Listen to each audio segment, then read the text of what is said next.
Friends, ചെറുപയർ പരിപ്പിൻ്റെ കറിയാണ് നിങ്ങൾ കാണുന്നത്.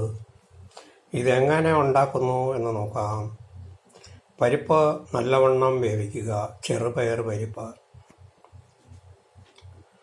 വെന്തതിന് ശേഷം തേങ്ങ, ജീരകം, ഒരു ചെറിയ പീസ് ഇഞ്ചി, അല്പം മഞ്ഞൾപ്പൊടി, കുറച്ച് പച്ചമുളക് 2-3 ആവശ്യത്തിന് എരിവ് വേണ്ടെന്നല്ലോ